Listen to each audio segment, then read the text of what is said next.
itangazamakuru ryo mu Rwanda ndetse n'iryo mu mahanga byanyeganyijwe n'itabwa muri yombi rya Ishimwe Dieudonné wamenyekanye nka Prince Kid.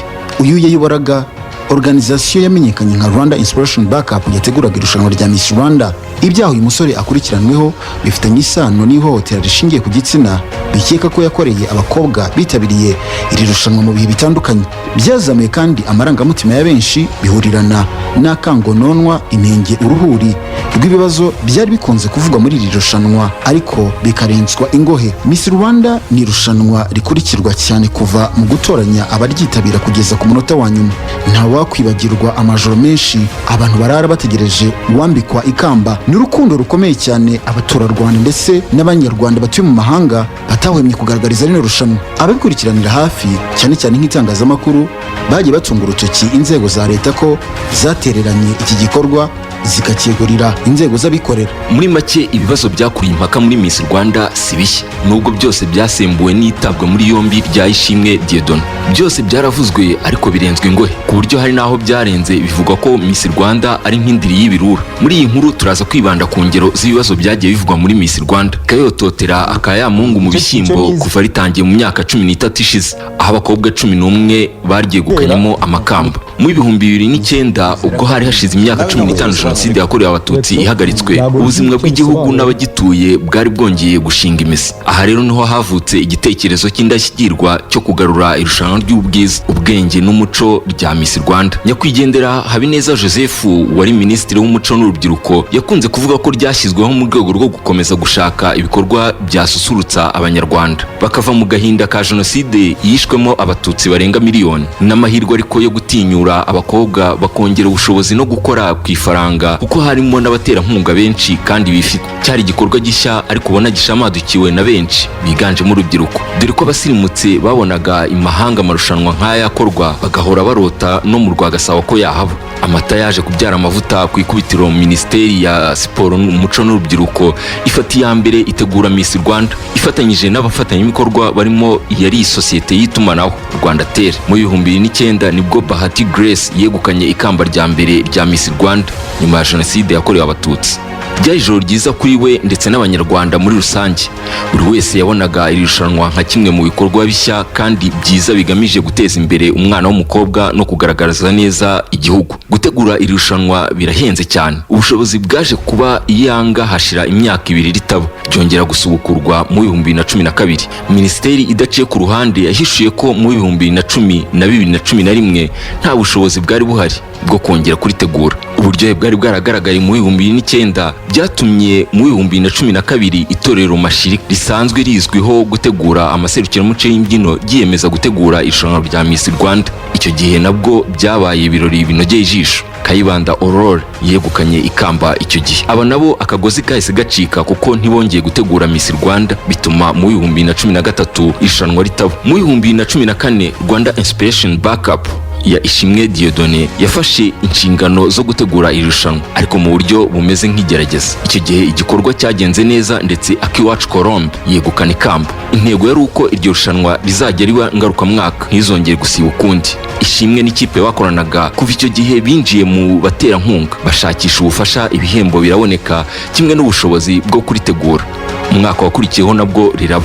Kugeza ubu Miss Rwanda ni kimwe mu bikorwa ngaruka mwaka bimaze kwigarura imitima ya benshi. Iyo irushanwa rya Miss Rwanda ritangiye usanga buri wese ategerezanyije amasiko menshi uzegukana iryo kamba. Ku mbuga nkoranyambaga akayamvugo ngo haba hahiye. Mu matsinda ya WhatsApp usanga bamwe mu bashyigikiye umukobwa runaka bari mu matsinda yo kumushyigikira ndetse no kumenya uko bazamutora.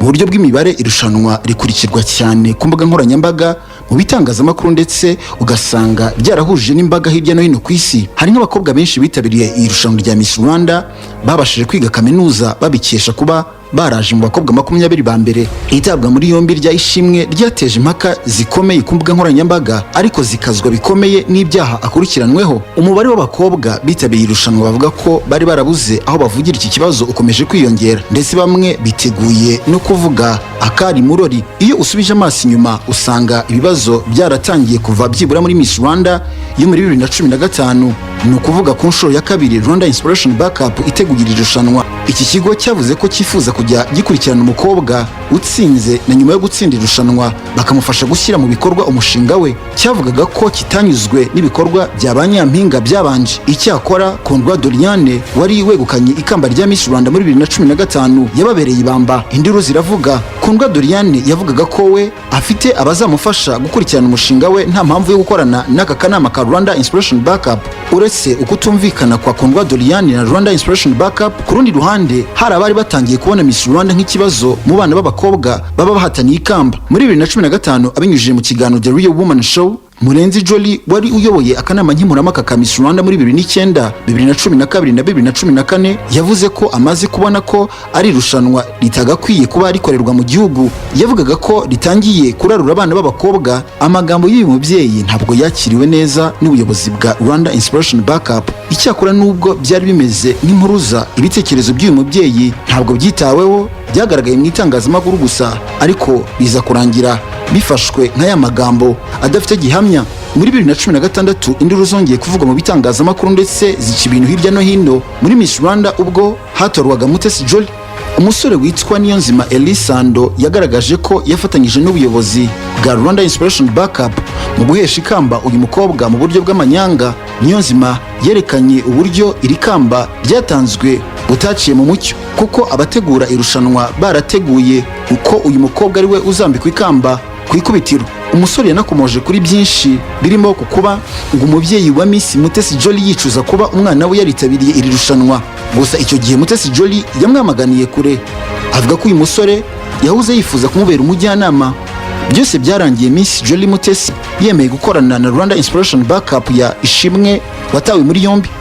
Ibi ariko byazamuye amarangamutima y'abantu, bongera kwibaza uburyo amakamba atangwa muri Miss Rwanda niba nta manyanga abamo yo gutegura uzaryegukana mbere y'uko riba.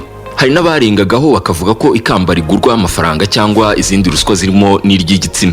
Amajwi bikekwa ko ari aya Ishimwe aganira na Muheto iwegukanye iri kamba yumvikana amwibutsa uburyo yamurwaniye ishyaka ngo akunda hige abandi bakobwa, akamusaba kubyibuka no kubizirikana, nawe akamwitura akamuha ibyishimo. Bitewe n'ayo majwi hari abatangiye gutekereza ko abategura Miss Rwanda ari nabo baginaga uwegukana ikamba, uwo badashaka agataha yimyiza imoso. Mu 2016 Minisiteri y'Umuco na Siporo ibinyujije mu nteko y'Umunyarwanda y'ururimi n'umuco RARC yatanze isoko ryo gushakisha rwiyemezamirimo ubishoboye wagomba gutegura irushanwa rya Nyampinga wa 2017. Isoko ryahataniwe n'ibigo bine. Mu cyiciro cya nyuma hemerwa ibigo bibiri, icyitwa General Logistics Service na Rwanda Inspiration Backup. Yatangajwe ko yatsinze, gusa ubuyobozi bwa Rwanda Inspiration Backup butanga ubujurire mu kigo cy'igihugu gishinzwe imitangire y'amasoko ya leta RPPA, birangira inatsinze yegukana isoko iryo. Icyakora nyuma yo kuryegukana, buri mwaka abanyamakuru bakunze kubaza ubuyobozi yaba muri minisiteri ndetse na RARC igihe iri soko rizarangirira hakongera guhatana abandi bashya, ariko igisubizo gikomeza kugorana. Rwanda Inspiration Backup yateguye irushanwa ndetse uko imyaka yisunika ukabona ko minisiteri igenda ikuramo akayo karenge kugeza ubwo yari itagigaragara muri icyo gikorwa. Amasezerano ye yahawe General Logistics Services ubwo yatsindaga yavuga ko bahawe gutegura iryo rushanwa umwaka umwe, byagenda neza bakabongeza imyaka 3, bivuze ko ari nayo yari guhabwa uwegukanye iryo soko.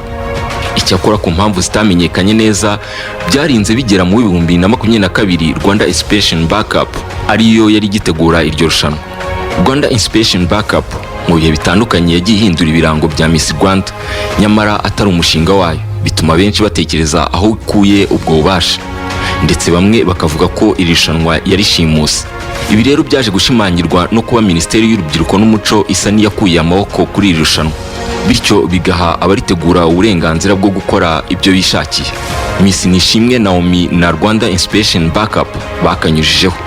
Miss Rwanda 2020 Nishimwe Naomi akimara kwambikwa ikamba yatangaje ko atazarikorana na Rwanda Inspiration Backup nk'abajyanama be. Ibi byahise binazana agatotsi hagati y'impande zombi. Uyu mwuka mubi watumye Miss Nishimwe adahembwa umushahara yari yemerewe, ndetse na bimwe mu bihembo yari yagenewe ntiyabihabwa. Uyu mukobwa yaje kwandikira Minisiteri y'Urubyiruko n'Umuco ayimenyesha ikibazo yahuye nacyo, ndetse abinyujije ku mbuga nkoranyambaga atangira guca amarenga y'uko azishakira ubutabera, bituma abantu bashyashyanira kugishakira umuti. Nyuma y'inama zinyuranye zahuje uyu mukobwa n'inzego za leta zirimo na Minisiteri y'Inteko y'Umuco, byaje kwanzurwa ko yishyurwa amafaranga ye ndetse n'amasezerano y'ubuyobozi bwa Miss Rwanda bugirana n'abahatanira ikamba akavugururwa. Ibi niko byakozwe, ariko ikijyanye no kuvugurura amasezerano cyo cyagiye gikorwa bigura intege ku mpamvu zitasobanuwe. Hari n'abasanga ibi byakabaye byareretse Minisiteri y'Urubyiruko n'Umuco kwirushanwa aribo bireba cyangwa aribo byakabaye bireba, kuko n'ibyangiritse aribo bibazwa. Mu 2020 umukobwa witwa Ingabire Joy Ange yasezeye mu mwiherero wa Miss Rwanda. Uko gusezera ntabwo kwigeze kuvugwaho cyane kuko hatangwaga impamvu zitandukanye. Icyakora mu Kinyarwanda baravuga ngo iminsi iba myinshi igahimwa n'umwe. Nyuma y'amezi make asezeye mu irushanwa hamenyekanye amakuru y'uko uyu mukobwa yabyaye. Kubyara ubundi ntabwo ari byo byakabaye ikibazo, ahubwo hibajijwe impamvu ubuyobozi bwa Miss Rwanda bwafashe icyemezo cyo kubeshya kandi bazi neza ko mu byatumye asezera cyangwa asabwa gusezera mu mwiherero ari uko ibizamini byagaragazaga ko atwite. Kuba nta wigeze yifuza kugaragaza ukuri kuri icyo kibazo kandi cyari kimaze kumenyekana, byatumye abakurikirana hafi irushanwa batangira gutakariza icyizere amakuru arivamo.